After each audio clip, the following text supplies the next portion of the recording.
हिंदी में यूपीएससी की तैयारी से संबंधित प्रोग्राम्स को देखने के लिए सब्सक्राइब करें स्टडी IQ IAS हिंदी। आप सभी का पुनः स्वागत है स्टडी IQ IAS के हिंदी ऑनलाइन प्लेटफॉर्म पर। मेरा नाम है अभिषेक कुमार।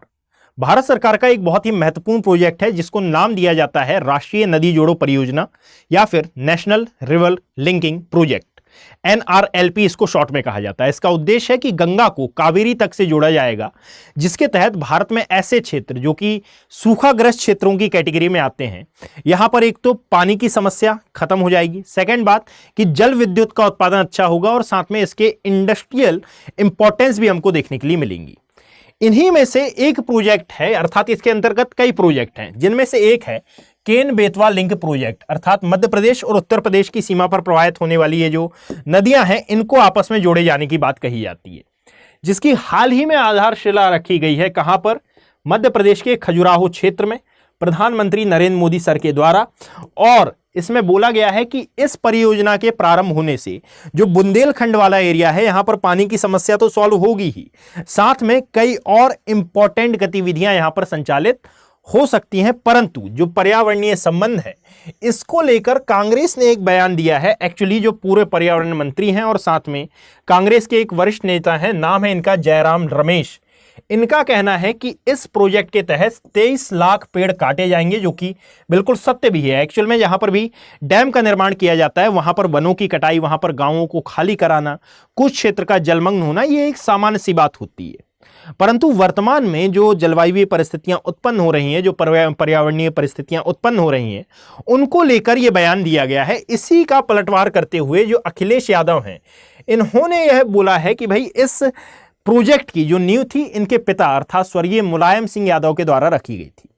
अब न्यूज़पेपर के अकॉर्डिंग या फिर जो न्यूज चैनल्स होते हैं उनके अकॉर्डिंगली हम बात ना करते हुए कि यूपीएससी के सिनेरियो में इसको समझते हैं कि असल में ये केन बेतवा लिंक प्रोजेक्ट है क्या और इन दोनों ही न्यूज़ेस का क्या संबंध है। जरा उससे पहले आप इस ट्वीट को देखें, जिसके आधार पर आपको इस पूरी न्यूज का एक सिनेरियो समझ में आएगा।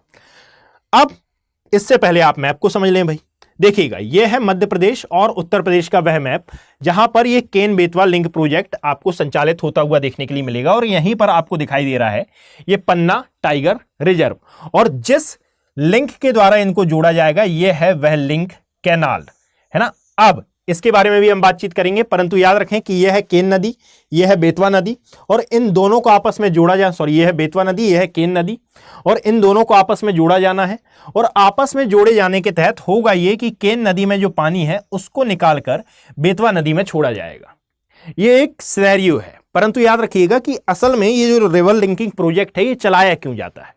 देखो भाई, ज्योग्राफी के अकॉर्डिंगली यदि हम बात करते हैं तो ये जो पूरा का पूरा बुंदेलखंड वाला एरिया है, यहाँ की जो चट्टाने हैं जिनको हम सामान्यतः बेसाल्ट चट्टाने या फिर लावा रॉक के नाम से जानते हैं, ये ऐसी चट्टाने हैं जो किसी भी यानी जो सतही जल होता है, इस सतही जल को, अब ये सतही जल कहां से आता है तो वर्षा होती है, वर्षा के परिणाम स्वरूप जो मृदा होती है और मृदा के नीचे जो चट्टाने मौजूद होती हैं, ये वर्षा जल को भूमिगत होने में बहुत ज्यादा हेल्प करती हैं।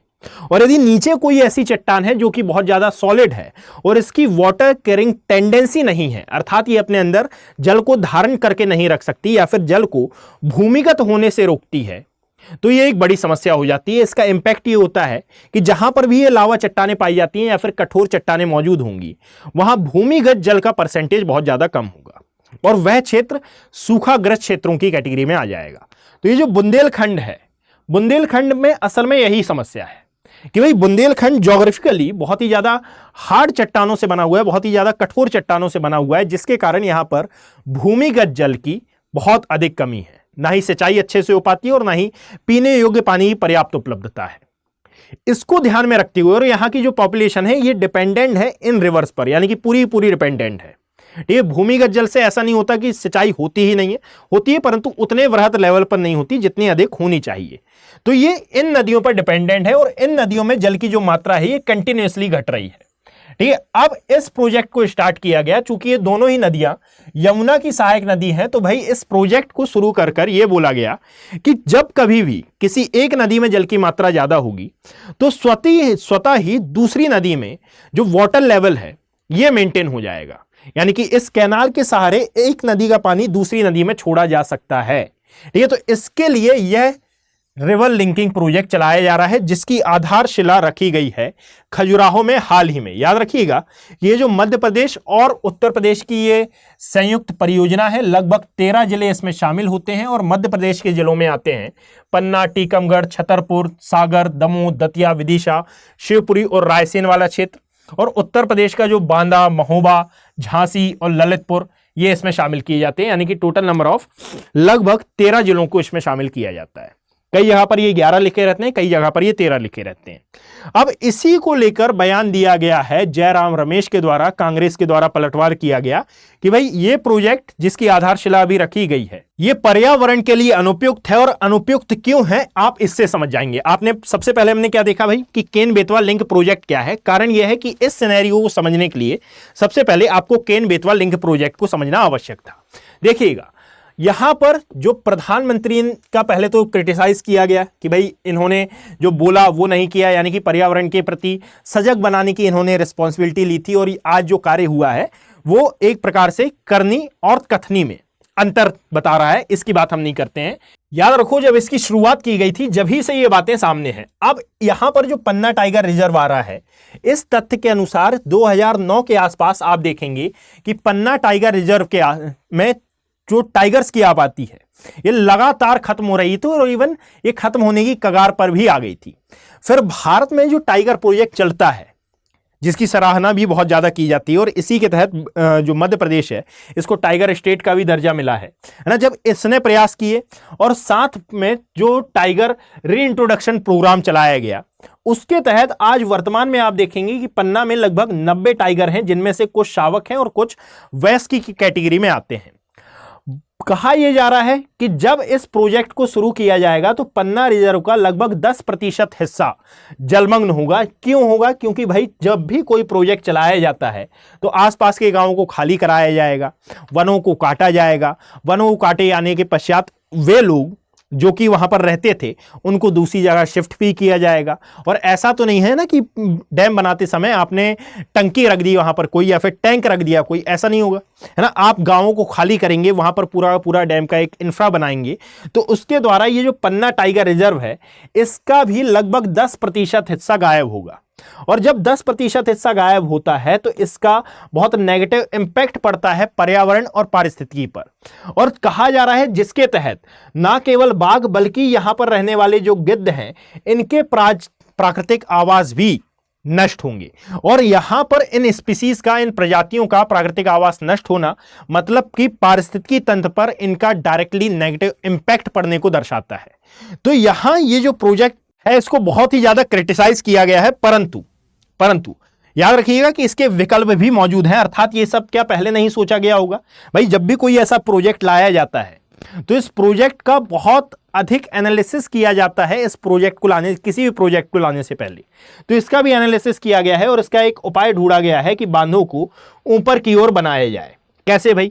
तो जरा अब आप ये वाली न्यूज़ देखिए। सबसे पहले ये जो फैक्चुअल डेटा है ये आप नोट डाउन कर लीजिएगा। हाँ, यदि आपको इसकी पीडीएफ चाहिए हो तो आप मेरे टेलीग्राम हैंडल से इसको डाउनलोड कर सकते हैं। अभिषेक कुमार ज्योग्राफी ये मेरा टेलीग्राम हैंडल है, आप सर्च करेंगे तो भी मिल जाएगा, ना मिले तो आप QR स्कैन कर सकते हैं। और साथ में यदि आपके किसी भी प्रकार के कोई भी डाउट है तो आप फेसबुक या इंस्टाग्राम, जिसमें से मैं इंस्टाग्राम पर ज़्यादा एक्टिव रहता हूँ, यहाँ पर कनेक्ट होकर आप मुझसे डाउट भी क्लियर कर सकते हैं। अब उन स्टूडेंट के लिए जो कि स्टडी IQ IAS हिंदी के किसी भी बैच को ज्वाइन करना चाहते हैं उनके लिए एक ऑफर है। देखिएगा, अब जो UPSC IAS की तैयारी कर रहे हैं और 2025 में अपना अटेम्प्ट देना चाहते हैं उनके लिए संभव सुपर 100 बैच है, यानी कि 100 छात्रों के लिए एक विशेष मेंटरशिप प्रोग्राम है ये।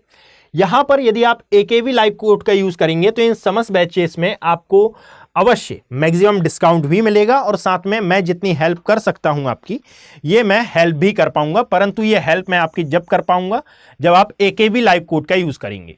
AKV लाइव कोड का यूज करने पर आपको मेंटरशिप प्रोग्राम 6,999 रुपए में प्रोवाइड किया जाएगा। और यदि आप 2025 में अटेम्प्ट दे रहे हैं, चूंकि अब बहुत ही ज़्यादा कम दिन बचे हैं तो ये फैसला लेने में आप ज़्यादा देरी ना करें, तो इसमें भी मैक्सिमम डिस्काउंट आपको प्राप्त होगा। और यदि आप P2I फाउंडेशन बैच ज्वाइन करते हैं, अब फाउंडेशन हो या फिर लॉन्ग टर्म हो, कुल मिलाकर 2026 के लिए आप तैयारी कर रहे हैं या फिर 2027 के लिए आप तैयारी कर रहे हो या फिर 2028 के लिए आप तैयारी कर रहे हो, तो ये दोनों बैचेस लॉन्ग टर्म होंगे और ये वाला जो बैच है ये फाउंडेशन बैच। ठीक है, इन सभी बैचेस में यदि आप AKV लाइव कोड का यूज करते हैं तो आपको ये बैचेस इतने रुपए में अवेलेबल कराए जाएंगे। AKV लाइव कोड का यूज करने पर आपको फ्री मेंटोरशिप प्रोग्राम यानी कि ये अलग से लेने की जरूरत नहीं पड़ेगी, आपको इसी में एड ऑन करके दिया जाएगा और साथ में 18 बुक्स का सेट भी यहां पर प्रोवाइड होगा और साथ ही साथ जो NCERT क्लासेस हैं ये भी आपको फ्री ऑफ कॉस्ट मिलेंगी, यानी कि बेसिक से लेकर एडवांस तक की तैयारी आपको इसमें कराई जाएगी यदि आप AKV लाइव कोड का यूज करेंगे तो। ये है जयराम रमेश, वो महान हस्ती जिन्होंने ये सब बातें की हैं।